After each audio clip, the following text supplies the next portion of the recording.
प्यारे बच्चों, शुभ प्रभात।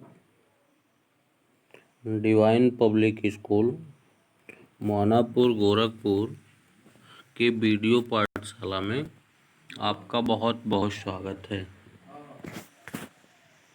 बच्चों, आज हम कक्षा 12वीं विषय हिंदी वितान भाग 2 में संकलित जूझ जो आत्मकथात्मक उपन्यास है, डॉक्टर आनंद यादव इसके लेखक हैं, उसका थर्ड लेक्चर अर्थात तृतीय व्याख्यान देखेंगे। बच्चों, गए दिनों में हमने देखा था कि आनंदा अर्थात जो लेखक होता है वो अपने आप को केंद्र में रख करके और ये उपन्यास लिखने का कार्य करता है। तो जब वो पहली बार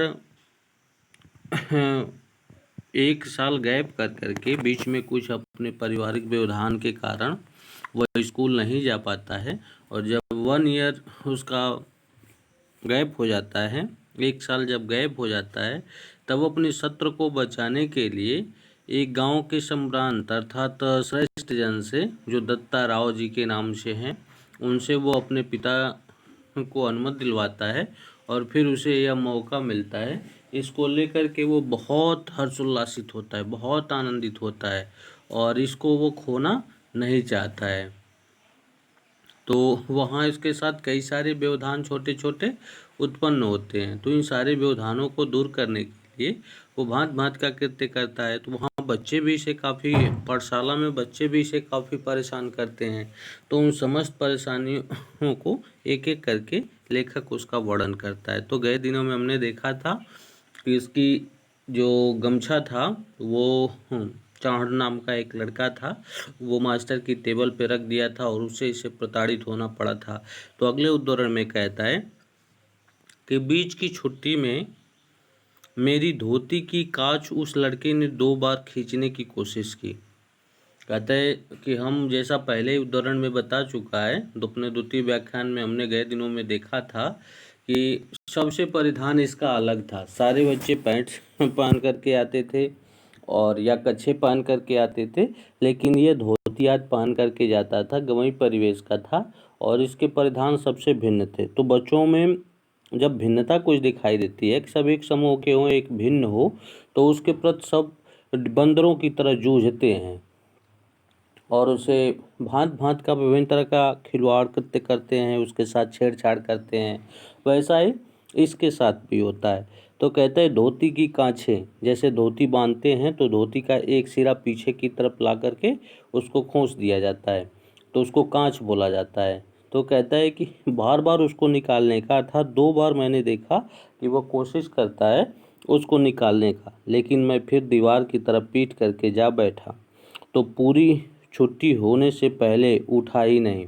कहता है उसके बाद मैं इससे बचने के लिए और अपनी पूँछ अर्थात जो पीछे हमारे कांच, धोती की जो कांच लगी हुई थी, जो बांधे हुए थे, उसको बचाने के लिए हमने दीवार से ओट दे करके अर्थात अपने पीछे कांच का हिस्सा दीवार की तरफ कर करके और बैठ गए, और पूरे स्कूल की जब तक छुट्टी नहीं हुई तब तक हम वहाँ से नहीं उठे। खिलौने के लिए बनाए गए कौवा के बच्चे को खुले में रख देने पर जैसे कौवे चारों ओर से उस पर चोंच मारते हैं, वैसा ही मेरा हाल हो गया। कहता है अपने आप को किस रूप में प्रस्तुत करता है कि बच्चों के खेलने के लिए सपोज दैट कोई कौवा बनाया जाता है और उसको उसी रूप रंग आकार के रूप में परिवर्तित कर दिया जाता है और बाहर किसी फील्ड पर रख दिया जाता है, कहीं मैदान में, कहीं छत पे रख दिया जाता है। तो देखने को मिलता है कि ढेर सारे कौवे आ करके और उसको अपनी चोंच से मारते हैं, क्योंकि वो उसमें भिन्नता देखते हैं कि ये हमारे समूह को, वो उसे पहचान लेते हैं कि ये हमारे समूह का नहीं है, हमारे वर्ग का नहीं है, और उस पर झपट पड़ते हैं। वैसी ही हाल यहाँ भी होती है। ये उस कौवे की भांति अपने आप को समझता है। मेरी पाठशाला मुझे चोंच मार मार कर घायल कर रही थी। कहता है सब कुछ बच्चे हमारे थे, पाठशाला हमारी थी, लेकिन 1 साल के अंतराल में हमारे साथ के बच्चे अगली कक्षा में चले गए थे और हम जूनियरों के साथ बैठना होता था, वही बच्चे हमें चोंच मारने का काम कर रहे थे। घर जाते समय सोच रहा था कि लड़के मेरी खिल्ली उड़ाते हैं, धोती खींचते हैं, गमछा खींचते हैं, तो इस तरह कैसे निभाओगा। कहता है छुट्टी के बाद जब घर जाते समय मन में भांत भांत के ख्याल आ रहे थे कि आए दिन अगर बच्चे इस तरह की शरारत हमारे साथ करेंगे तो फिर कैसे संभव है हमको स्कूल जा पाना। नहीं जाऊंगा ऐसी पाठशाला में, इससे तो अपना खेत ही अच्छा है, चुपचाप काम करते रहो। मन ही मन सोचता है कि अब मैं पाठशाला नहीं जाऊंगा, इससे अच्छा तो हमारा खेत है कि चुपचाप वहाँ काम में लगे रहो और कोई कुछ कहने वाला नहीं है। गली के 2 ही लड़के हैं कक्षा में, वो भी मुझसे ही कमज़ोर हैं, वे क्या मदद करेंगे। कहता है गली के 2 लड़के हैं हमारी कक्षा में, वो अभी हमसे कमज़ोर हैं, भला वो हमारी क्या मदद कर सकते हैं।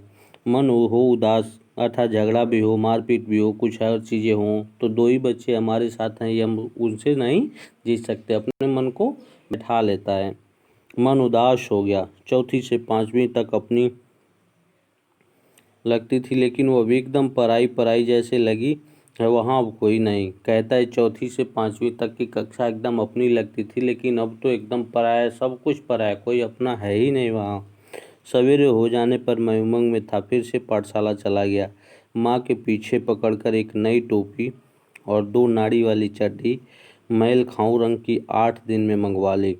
कहता है सवेरे होने के बाद फिर स्कूल का जो उत्साह मेरे अंदर था वो मुझे नहीं रोक पाया और मैं फिर चला गया और माँ से जिद कर करके मैंने नाड़ी, नाड़ी मीन्स होता है कि पैजामा जिस तरह होता है जिसमें डोरियाँ होती है, वो बांधने वाले चड्डी अर्थात कच्छे का वो प्रबंध अपनी माँ से जिद करके कर लेता है।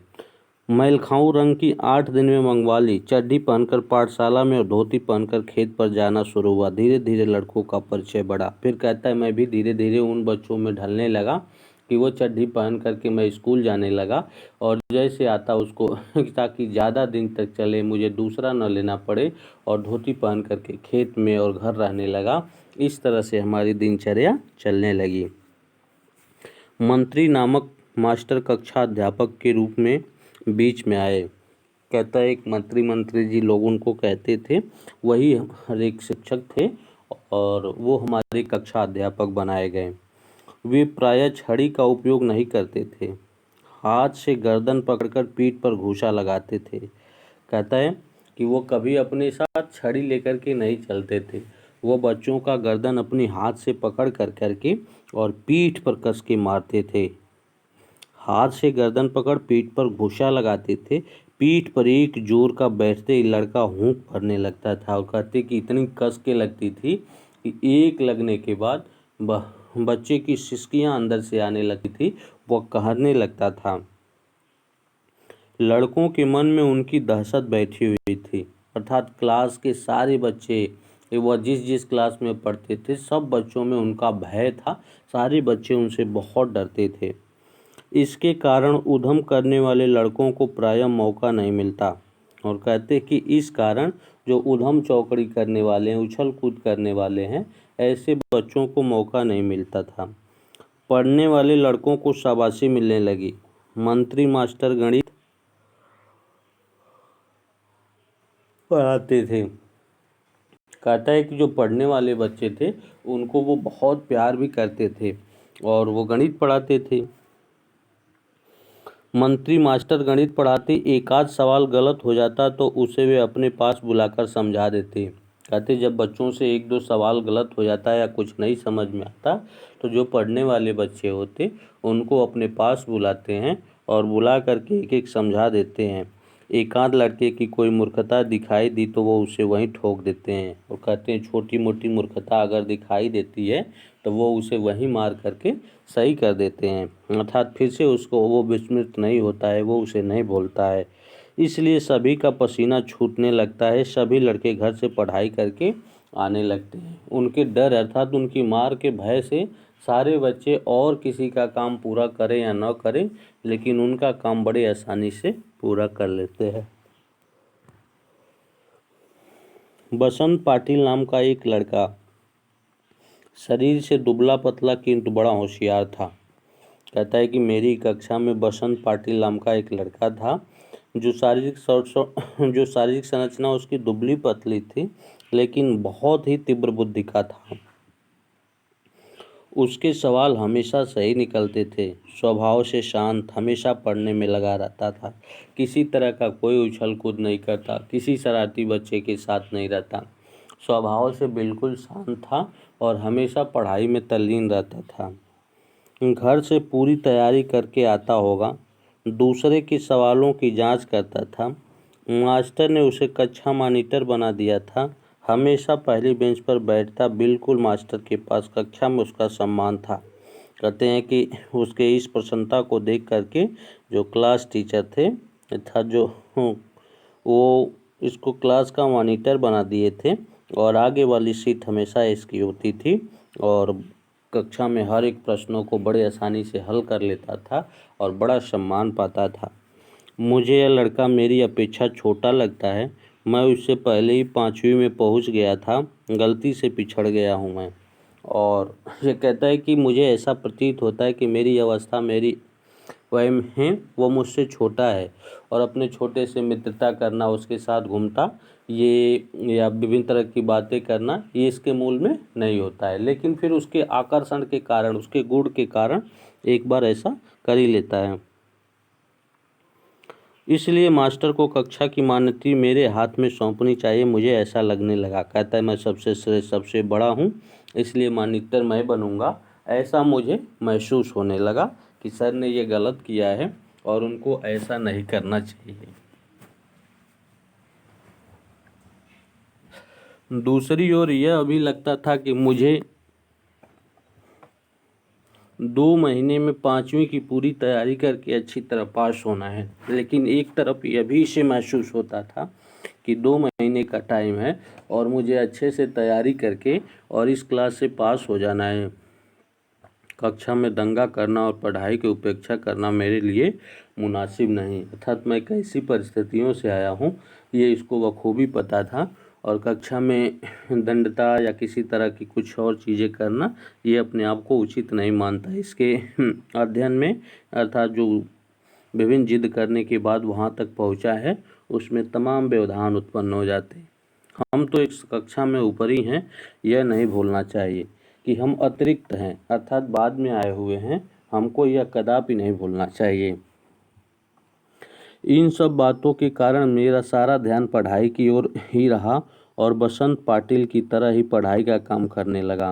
कहते इन सब सारे कृत्यों के कारण हम अपनी सारे ध्यान को, सारे मन को एकाग्रसित कर करके और पढ़ाई के प्रति समर्पित कर दिया और बसंत पाटिल की तरह मैं भी पढ़ने लगा। मैंने अपनी किताबों पर अखबारी कागज़ के कवर चढ़ा दिए। कहता है अखबार जो मार्केट में बिकता है, जो न्यूज़पेपर हम पढ़ते हैं, कहता है कि उसके कवर मैंने अपनी सारी बुकों पर चढ़ा दिए। अपना बस्ता व्यवस्थित रखने लगा और अपने थैले जिसमें हमारी पुस्तकें, पठ कॉपियाँ आदि रहती थी, वो सब कुछ मैं व्यवस्थित करने लगा, एक एक क्रम से लगाने लगा। हमेशा कुछ न कुछ पढ़ने बैठता था और हमेशा मैं अतिरिक्त समय को भी इधर उधर नहीं वेस्ट करता था और कुछ न कुछ पढ़ता ही था। उसने यदि कक्षा में कोई शाबाशी का काम किया तो मैं भी दूसरे दिन वैसा ही कुछ करने लगा। मन की एकाग्रता के कारण गणित झटपट समझ में आने लगा और सवाल सही होने लगे।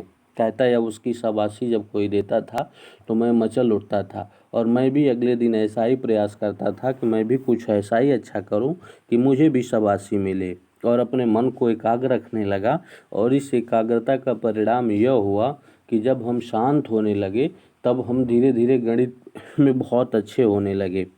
कभी कभी बसंत पाटिल के साथ साथ एक तरफ से वो हुआ तो दूसरी तरफ से मैं लड़कों के सवाल जांचने लगा। कहता है अब क्लास में धीरे धीरे हमको भी सम्मान मिलने लगा। बसंत पाटिल की तरफ एक रो में अर्थात एक लाइन में अगर वो बच्चों का शिक्षक के निर्देशानुसार कक्ष हम एक तरफ, वो एक रो में वो अपनी बच्चों की कॉपी जांचता तो एक रो में मैं जांचता था। इसके कारण मेरी और बसंत की दोस्ती जम गई और कहता है कि हम भी उसके समवर्ती हो गए। हम दोनों अच्छे दोस्त हो गए। एक दूसरे की सहायता से कक्षा में हम अनेक काम करने लगे। कहता है बड़े से बड़े सवाल को भी हम दोनों आपस में मिलकर के हल कर लेते थे। मास्टर मुझे आनंदा कहकर बुलाने लगे और मास्टर ने वही हमको आनंदा पहली बार कह के वही बुलाने लगे। मुझे पहली बार किसी ने आनंदा कहकर पुकारा। माँ कभी आनंदा कहती परंतु बहुत कम। और कहता है कि इस बार जब मुझे आनंदा नाम जब मिला तब मुझे बहुत खुशी हुई। मास्टर के इस अपनेपन के व्यवहार के कारण और बसंत की दोस्ती के कारण पाठशाला में मेरा विश्वास बढ़ने लगा। कहता है कि मास्टर के इस कृत्यों के कारण और बसंत पाटिल की दोस्ती के कारण पाठशाला में धीरे धीरे हमारा विश्वास बढ़ने लगा। नंदवास सौंदलेकर मास्टर मराठी पढ़ाते थे। मराठी साहित्य होता है, मराठी साहित्य होता है और उस साहित्य को सौंदलेकर मास्टर मराठी पढ़ाते थे और मराठी साहित्य को वो आ करके और पढ़ाने लगे। पढ़ाते समय स्वयं रम जाते थे। विशेषतः वे कविता बहुत ही अच्छे ढंग से पढ़ाते थे। कहता है पढ़ाते समय वह इतना तल्लीन हो जाते थे, इतना उसमें रम जाते थे, इतना खो जाते थे कि पूरी तरह से उसमें डूब करके और कविता को पढ़ाते थे। सुरीला गला, छंद की बढ़िया चाल और उसके साथ ही रसिकता थी उनके पास। और कहते बड़े ही मजाकी स्वभाव के, बड़े ही आनंदित स्वभाव के थे और काव्य को अपने में ढाल करके उसमें हूबहू होकर के पढ़ाते थे। एक एक चीज़ों की बड़ी अच्छी समझ थी उनके पास। पुरानी नई मराठी कविताओं के साथ साथ उन्हें अनेक अंग्रेजी कविताएं कंठस्थ थी। कहता है कि उन्हें पुरानी कविताओं, मराठी जो लेखक थे उनकी ढेर सारी कविताओं के साथ साथ अंग्रेजी की कविताएं भी कंठस्थ थी। अनेक छंदों की लय, गति, ताल उन्हें अच्छी तरह आते और कठिन से कठिन जो छंद होते थे उसके भी लय, गति, ताल आदि को बखूबी पहचानते थे। अनेक अंग्रेजी कविताएं उनको कंठस्थ थी। अनेक छंदों की अच्छी तरह वे समझ थी। पहले वे एकाध कविता गाकर सुनाते, फिर बैठे बैठे अभिनय के साथ कविता का भाव ग्रहण करते। कहते एक दो कविता बड़े अच्छे तरीके से गा करके सुनाते, फिर एक करके कई सारी कविताओं का भाव ग्रहण करने लगते हैं। उसी भाव की किसी अन्य कवि की कविता भी सुनाकर दिखाते हैं। वो कहते हैं फिर उसी भाव से, उसी छंद में, उसी रूप में परिवर्तित दूसरे कवि की कविताओं से भी अवगत कराते हैं। बीच में कवि यशवंत भोरकर, भारत ताबे, गिरीश, केशव कुमार आदि के साथ अपनी मुलाकात के संस्मरण सुनाते हैं। और उक्त नामकरण जो मैंने लिया ये मराठी के बड़े लेखक हैं। वो कहते हैं मेरी इनसे मुलाकात हुई है और इनसे मुलाकात के दौरान जो उनकी वार्ता हुई रहती है वह भी सुनाते। वे स्वयं कविता भी करते थे। याद आ गई तो वे अपने भी एकाध सुना देते और कहते स्वयं कविता लिखते थे और कि अगर उस दौरान किसी कविता से मिलती जुलती उनकी कोई कविता होती और उनको याद आ जाती तो जैसे उनको स्मरण होता वह तुरंत हमको सुनाते थे। यह सब सुनते हुए, अनुभव करते हुए मुझे अपना भान ही नहीं रहता। और कहता है कि मैं अर्थात मुझे अपना होशो हवास उनकी भाव भंगिमा को देख करके, उनकी कविता की विभिन्न स्थितियों को देख करके, उनके लय और पठन की शैली को देख करके मैं अपना एकदम अचेतन जो हूँ अवस्था में चला जाता और अपना सर्वस्व खो करके उसी में डूब जाता था। मैं अपनी आँखों और कानों में प्राणों की सारी शक्ति लगाकर दम रोककर मास्टर के हाव भाव, ध्वन, गति, चाल का रस पीता। कहता मैं एक तक होकर करके, पूरी तरह से शांत होकर करके उनकी एक एक एक्टिविटियों को, उनके एक एक क्रियाकलापों को देखता और उस कविता से मैं भी आनंदित होता। सुबह शाम खेत पर पानी लगाते हुए या ढोर चराते हुए अकेले में खुले गले से वे सारी कविताएं मास्टर के ही हाव भाव, यति गति और आरोह अवरोह के अनुसार ही गाता। कहता इसके बाद जब हम एकांत में होते, सुबह शाम जब अकेले होते, खेत में पशुओं को चरा रहे होते या खेत में पानी जब लगा रहे होते, तब मास्टर के ही लय में, सौंदलेकर साहब के ही लय में मैं उनकी कविताओं को गुनगुनाने लगा। उन कविताओं के अर्थों से खेलता हुआ मैं आगे पीछे आता जाता और कहता कि उनके शब्द और उनके अर्थों से मैं खूब खेलता था, खूब मस्ती करता था। मास्टर जिस प्रकार बैठे बैठे ही अभिनय करते, मैं पानी लगाते लगाते वैसा अभिनय करता। कहता खेतों में पानी चलाते चलाते जिस तरह वो बैठ करके अभिनय करते, उस तरह मैं पानी चलाते चलाते अभिनय करने लगा। क्यारियां पानी से कब भर गई हैं इसका भान ही नहीं रहता। और कहता मैं कविता में इतना डूब जाता था कि जो क्यारियां होती थी वो पानी से कब पूरी तरह भर जाती इसका मुझे जरा सा भी जानकारी नहीं होती। मास्टर की चाल पर दूसरी कविताएं भी पढ़ी जा सकती है, इसका पता भी मुझे उसी समय चला। कहता है कि मास्टर जिस लय से गाने का कार्य कर रहे हैं, जिस लय से पढ़ने का कार्य कर रहे हैं, उसी लय पर दूसरी भी कविता पढ़ी जा सकती है, यह मुझे पता उसी समय खेत में चला था। इन कविताओं के साथ खेलते हुए मुझे दो बड़ी शक्तियाँ प्राप्त हुई। पहली ढोर चराते हुए, पानी लगाते हुए, दूसरा काम करते हुए अकेलापन बहुत खटकता था। कहता है इन कविताओं से जुड़ने के बाद मुझे दो तरह का बहुत बड़ा संबल मिला। एक, जब मैं ढोर चराता था या जब मैं खेतों में पानी लगाता था या कोई दूसरा काम करता था, तब मैं अपने आप को अकेला महसूस करता था और वो अकेलेपन में मैं दुखी हो जाता था। वो हमको अकेलापन बहुत दम घुटता था हमारा उसमें, वो हमको अच्छा नहीं लगता था। किसी के साथ बोलते हुए, गपशप करते हुए, हंसी मजाक करते हुए काम करना अच्छा लगता था। अर्थात बच्चों के साथ होना, उनकी भीड़ में होना, हंसी मजाक करना, उनसे विभिन्न तरह की गप्पी शप्पी हाँकना आदि ये भी बच्चों की तरह इसको भी अच्छा लगता था। हमेशा कोई न कोई साथ में होना चाहिए ऐसा लगता था। जैसे हर एक बच्चे चाहते हैं, वैसे आनंदा की भी इच्छा थी कि हमेशा कोई न कोई साथ होना चाहिए और ऐसा ही हर एक बच्चे को अच्छा लगता है। लेकिन कविता की संगत में और अरुण सौंदलेकर साहब की संगत में आने के बाद इसे अब वो समूह जो था बच्चों का या फिर किसी के साथ का जो समूह था उससे घृणा होने लगी। ये बच्चों के रूप में, माता पिता के रूप में, अभिभावक के रूप में जो कोई था इसका सबके रूप में वो कविता को ही अपना माध्यम बना लेता है। अब तो ऐसा लगने लगा कि जितना अकेला रहूं उतना अच्छा। इस कारण कविता ऊंची आवाज़ में गाई जा सकती है। कहता है अब मैं अपने आप को बहुत दूर प्रकृति की तरफ करता चलता चला गया कि मैं जितना अकेले रहूँगा उतनी ऊंची आवाज़ में कविता गा सकूँगा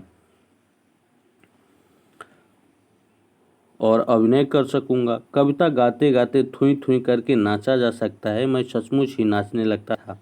और कहता है कि हमने अपने सौंदलेकर मास्टर साहब से एक कदम आगे की सोची और मैं कविता गाते गाते ऐसा मन में आने लगा कि थुई थुई करके नाचा जा सकता है और वो हम भावभंग इतना आनंदित उससे होता है कि ये नाचने भी लगता है। मैं सचमुच ही नाचने लगता था। मैंने अनेक कविताओं को अपनी खुद की चाल में गाना शुरू किया। फिर कहता है मैंने अनेक ऐसी कविताएं पढ़ी जो खुद के अपने ढर्रे में उसको गाना शुरू कर दिया। अनंत काणेकर की कविता जिसकी पहली पंक्ति इस प्रकार है, चांद रात परसिए पाढ़री गाया रणवी धरणी वरी को मैंने मास्टर की चाल से अपनी चाल में बिठाकर गाई। कहता है कि आनंद काणवेकर महाराज बहुत बड़े महाराष्ट्री साहित्य के लेखक हैं और उनकी कविता चांद रात पसरिते पाढ़री गाया धरणी वरी को मैंने अपने स्वर में अर्थात मास्टर साहब के स्वर से हट कर करके और मैंने गाया।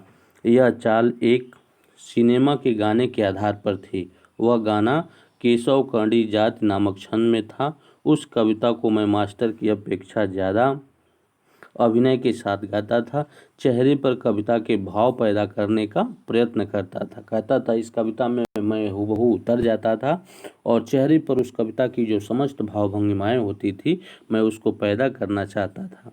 मास्टर को मेरा प्रयत्न इतना अच्छा लगता कि उन्होंने 6ठी 7वीं कक्षा के सभी लड़कों के सामने मुझे बुलाकर गवाया। कहता है कि मास्टर साहब को मेरा ये प्रयत्न, मेरा ये प्रयास इतना भा गया और मेरी कविताएं उनको इतनी अच्छी लगने लगी कि वह 7वीं 8वीं अर्थात जो हमसे बड़े बच्चे थे उनके सामने वो मुझे बुला करके और कविता पढ़वाते थे। पाठशाला के एक समारोह में भी मुझे गवाया। इसके कारण मुझे लगा कि मेरे कुछ नए पंख निकल आए हैं।